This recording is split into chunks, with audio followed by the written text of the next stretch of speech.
Hello, everyone. I'd like to tell you about a magic drug.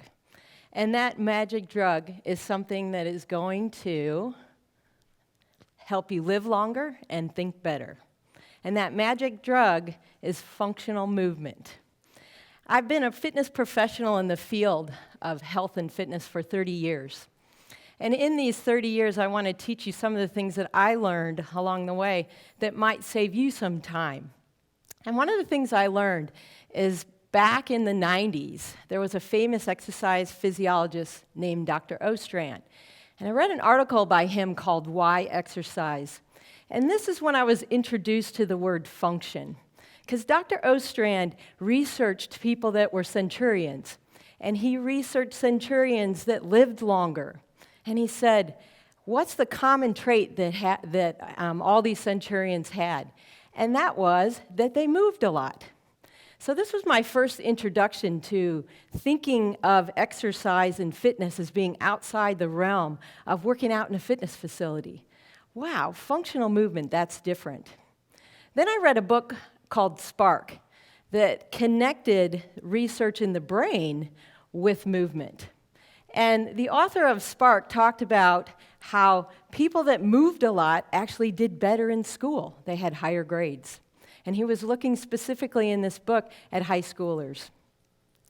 And then I read a book by an autobiography by Steve Jobs.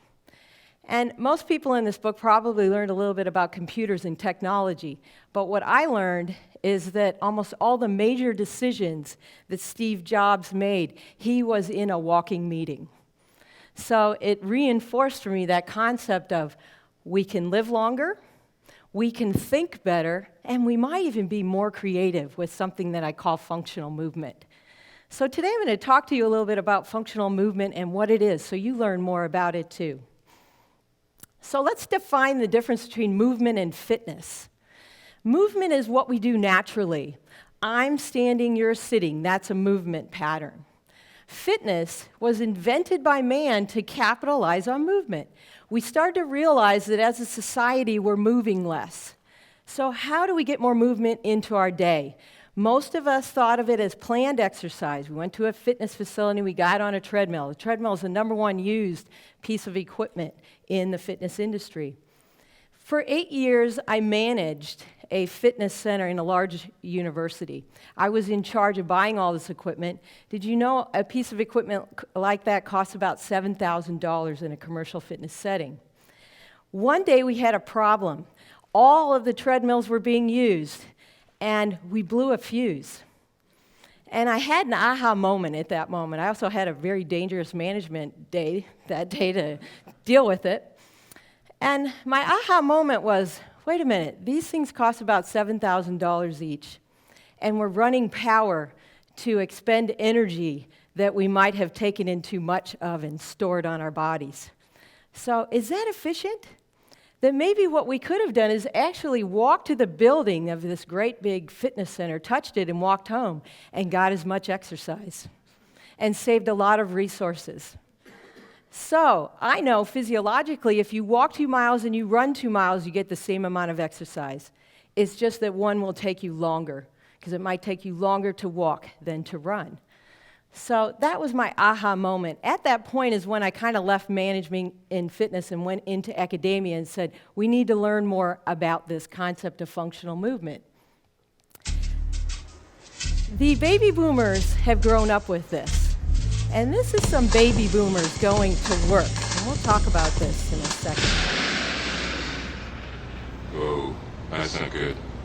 Oh, I don't need this. I'm already late. Somebody will come. Anybody out there? Do you have a phone? No. Sorry. Somebody! Hello? There are 2 people stuck on an escalator and we need help. Now, would somebody please do something? Okay, so our generation has grown up with what we would call intentional exercise, and some of us don't even think about changing how we think about functional movement. The flow of information through the brain and to the body is very important. And that flow energizes us, makes us feel better, and gives us more in our brain as well as our body. So, let me share some theoretical knowledge with you here, and this is something that I use in my class all the time. We're going to look at one entire day, and we're going to look at energy expenditure and METs. Metabolic equivalence is what we use in exercise to measure exercise intensity. Here's a sedentary person. They wake up in the morning, and then, here they are going through their day. Maybe they take the stairs, they fall asleep for a while, they take the stairs, and then they watch TV. That's a sedentary lifestyle. And in that lifestyle, there isn't a lot of energy burned. For those of you going to college, we often refer to that as a freshman 15, if that's the lifestyle you choose. Here we have the leisure time exerciser. Same lifestyle, but they get in the car and they drive to the fitness facility and they find the what? Closest spot, exactly. And they drive around until they find that spot, they get that spot, and then they go in there and they do their large, intense bout of exercise, and then they go home and they have the same type of lifestyle. So they have burned more energy, but only in an hour. What we're learning in the research now is that these little green guys, all of this lifestyle exercise adds up to a lot of energy expenditure. And that energy expenditure is what helps us live longer. It's not just this, but it's a combination of this. So what I'm talking about today when I refer to this magic drug is the green guys. It's the green guys that we need to get more of and that we're not really paying attention to. So how many green guys do we need to have this magic drug? If we have no green guys, that's 0 steps, the mortality rate goes up, and this is what happens, okay? If you're not moving, then you're basically not alive. So how many steps do you need? About 6,000 steps is 3 miles. So those of you that have a pedometer and often wondered, how many steps am I getting? About 6,000 miles is what is really good for those green guys. Now, if you get 8 or 10, there's a little bit of improvement in mortality, but don't feel too bad if you got 6, because that's ideal for people. I did an experiment with the student group here. I had the opportunity to donate some pedometers from a university, and basically they wore them for a week and they sent me the data. What I know from research is that boys get more steps than girls in this age group. I also know that average steps decrease greatly after high school. So those of you that are in middle school and high school, now is the time to make a change because it's not going to get any easier as your life goes on. In a big high school, there were about 6,200 steps, so that's good. We're getting that 6,000. In a small high school, there was only about 3,000 steps. So that small high school might consider, they may not be learning as well, or they may not be as creative because they're not out there moving their bodies to move their brains. A middle school with recess, I love this, 6,700 steps. That's great. What's wrong with recess? Recess is great. It'll help us live longer, think better, and be more creative, and give us that magic drug. So we need to think differently, and that think differently starts now. So here's a plank in the gym. How about planking throughout the day with carrying your backpack? Hear all the time about people saying, I have this heavy backpack and it's hard. If you put it on and pull your shoulders back, you've got great core strengthening between every class. So if you think of it as an exercise, then maybe you'll think, I'm getting my exercise today. I'm involving it in my day. That's a functional exercise. I know in all the schools there's handrails. So instead of leaning on the handrails as you go up, do some balance. Balance and core strengthening. Just step up those stairs and even take them every other one for a little added energy expenditure. Or you can, most of us think of this as a squat. Well, getting clothes out of the dryer is a squat too, right? And maybe bending over and picking things up, picking up all the clothes in your room. Functional exercise. Parents are going to like that one, aren't you? Anytime you bend over and pick something up, you're doing a wonderful squat. So why do you have to go to the gym to do that when, in fact, you can do probably 10 to 15 squats right there in your home? That's functional movement. So I really pride myself in the fact that I don't want anyone to steal my steps. And in here, obviously, the person that's driving the car is, he's missing out on all this great improved mortality. And then there's these healthy inventions. The Segway, that would steal my steps. I don't know about you. What about the robot lawnmower? Mows your lawn while you sit and watch football games. Not a good idea. All those devices are stealing your steps. So I'm going to give you an example of what happens to me, because there's another professor I work with, he calls me a movement warrior, because I'm constantly trying to protect my steps. So I'm going to tell you a story about when I go into a hotel and what happens to me. Thank you very much. So I walk into a hotel, and the first thing that happens is somebody walks up to me and says, what? Can I take your bag? No, I'm strength training. So I go in, and I put it down. I check into the hotel, and they say, you're on the 3rd floor. Thank you very much. And then they point to this glass elevator. It's beautiful. And say, go on up the elevator. I said, no, I really want to take the stairs. Oh, no, but there's this elevator. No, I really want to take the stairs.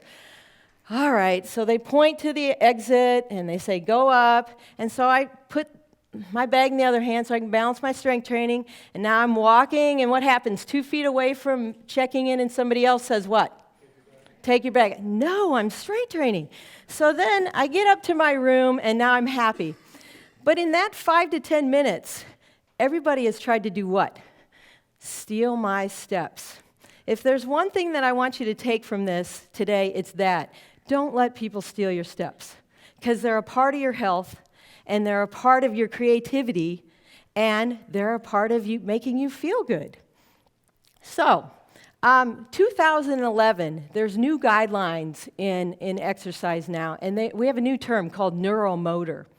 It reminds me that structured exercise or structured research is often behind what we already know. So it's interesting that just recently we have this thing called neuromotor, and what it is involving functional movement in whatever it is that we choose to do in a gym. Many of you might see BOSU balls and stability balls. Those things are used for neuromotor activities to connect the brain with the movement. Did you know that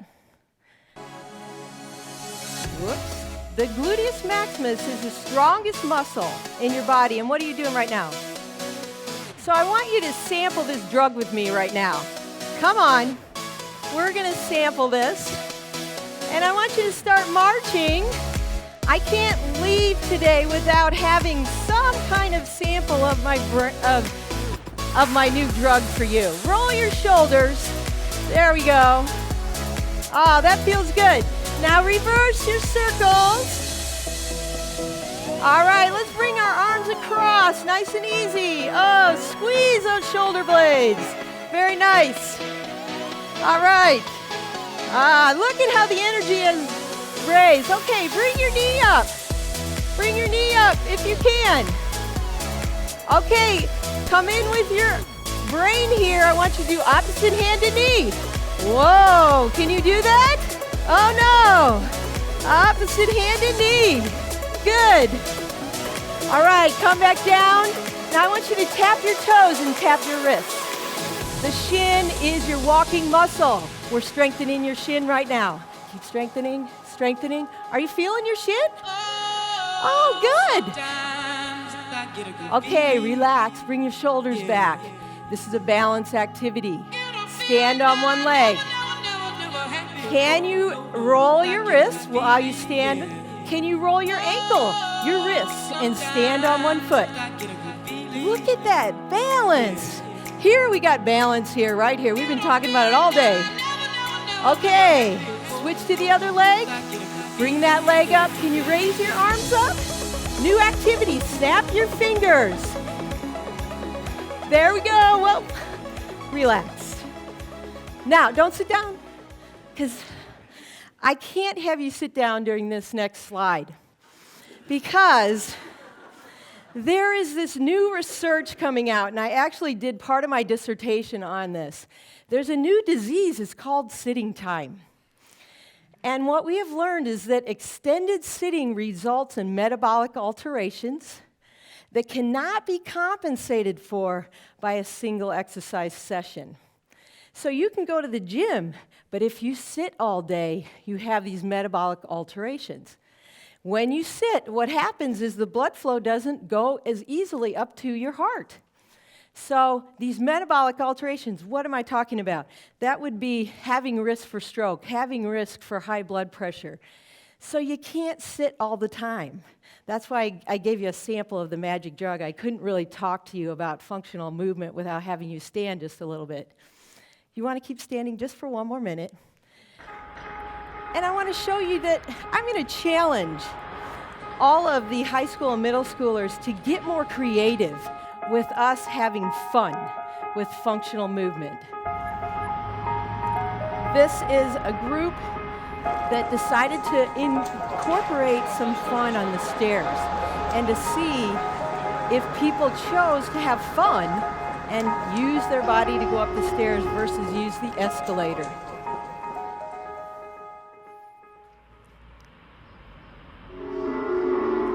And this was not in the United States, this was in Sweden.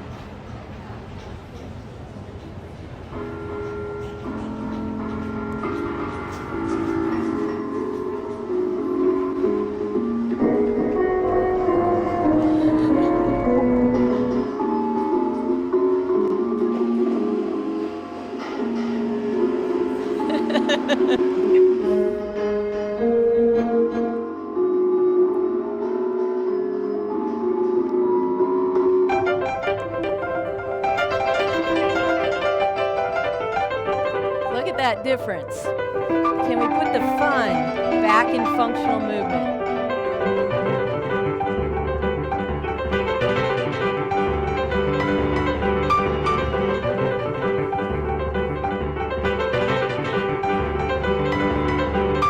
All right, you can have a seat now. Thank you for standing. So balance to me is functional movement. It's thinking different about exercise and fitness and thinking about function and being aware of it all day long versus thinking of it as that 1 hour in your day and not sitting so much because that sitting time is real now. All the research in sitting time has just started in about 2009, but we're seeing a lot of it coming out now. And not just kids, but adults need to think differently about this. I have a grant with the Navy, and so I get to go to nice places, and I was in San Diego, and this is our staff out there, and we were having a board meeting. So we had one of the best meetings we've ever had. We were out in the sunshine, and if you've ever done subbing, it's very delicate. You don't move very hard. It's a lot of core work, but it's really enjoyable. We had one of the best board meetings I've ever been a part of. So I challenge you to see how you can incorporate functional movement into your life and into your work and into your day and into everything, because that, I think, is going to make a difference in not only living longer, but also being able to think better and to be more creative. And I think we need movement to do those things. Thank you.